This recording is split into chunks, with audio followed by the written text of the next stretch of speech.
baseball future bet number 2 of 3. Marco, hit us. We're going to take a look at the Chicago White Sox, RJ. And here's a team where the over-under is set at 85 wins for the season. This team had 88 wins last season. I do believe they're a better team this year, and I think they're going to soar past this posted total of 85. All right, so first question, for those who watched the prior video, it almost sounds word for word what you said about the Phillies, is same total as last year, better team, but you had under. So what's the difference? The difference in here is, as we progressed into that Philly video, I gave the different reasons why I don't think they can reach that number. One of the key points is interleague play that I talked about.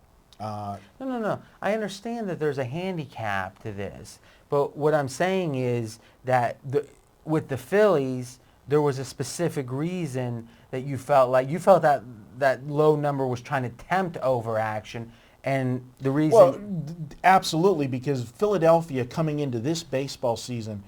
Is Philly a better team than last year? On paper, it looks like they would be. Well, what else can we go by? Well, that's right. I mean, so before preseason, you got to go by paper. When you have a team that wins 97 games in a season and you add Cliff Lee to your rotation, you definitely look like you're a better team. But you're putting money on under the same amount of wins they had last year. Because there's other factors to look at. And that's the point I'm making, is that nuanced kind of thinking is what kept you in the business 31 years, winning money. We got to explain. That's the whole point of these videos. It isn't to get that pretty tie on and make it so you can do a tax write-off on those expensive haircuts you get. The fact of the matter is, this is about conveying that nuance to those who are trying to learn to win. So I understand why Philly, and if you can go back and watch that video, tell me why the White Sox are a better team. One, we're going to have Jake Peavy return to this starting rotation sometime this season. He's not there yet, but... So what is it, about a month? That's, projections, they're taking their time with him. They want to be safe, but they've already got a good rotation. Their top 2 guys right now in the rotation, Mark Burley and Gavin Floyd. These guys had good seasons last year. I like them as a starting 2. Once Peavy comes back, and if he's 85, 90% of what he was, this is going to be a very good rotation. I think the AL Central is weak. Detroit, last year it was a 3-horse race between Minnesota, Detroit, and the White Sox. I believe Detroit's taken a step backwards this year, which is going to put some more wins in the win column for the White Sox. The other thing that I'm looking at is interleague play. And I think when you're looking at these win totals, too many handicappers bypass those 2 weeks of interleague play, because it's something out of the norm. But you got to go look at who they're playing in interleague play, because it's going to have a bearing on these win totals. And that was a big point in the Philadelphia video why they weren't going to make it. They had a murderous interleague schedule. The White Sox don't. They have a favorable one. They're going to play the Cubs, their crosstown rivals, twice in interleague play because it's an inter-city matchup. The Cubs aren't that good, so they should be okay with wins there. Then they're going to face an Arizona team in interleague play. Arizona, not a good ball club.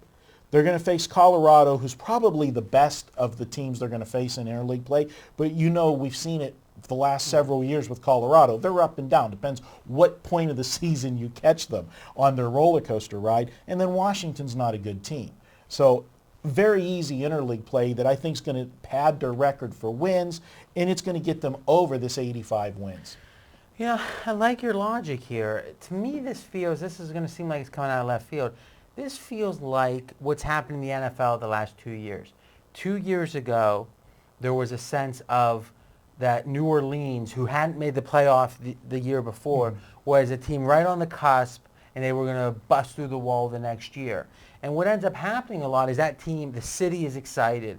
They're focused. They feel like they're one step away, and they actually won the Super Bowl. Next year, Green Bay was that team, that was one step away. And not that those were the only 2 teams, but that team was a little bit under the radar, but excited and ready to burst through.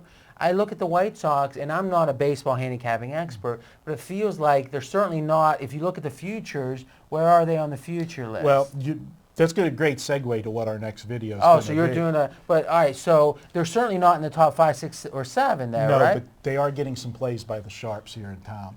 All right, so the point I'm making, though, they're not considered to be one of the leaders. They they're opened at 15-1. Okay, a little bit under the radar, and I think they could even, not have the best of seasons and get to 85. So I'm going to give my endorsement on this one. There you go. Thumbs up from R.J. Bell. All right, so a little tease, and looking at the camera, Marco is giving away or giving you the chance to win, might be the way to say it, $10,000. We're going to be talking about that in a video coming up here today, so keep watching. And guys, you can continue the conversation about this in the comments section.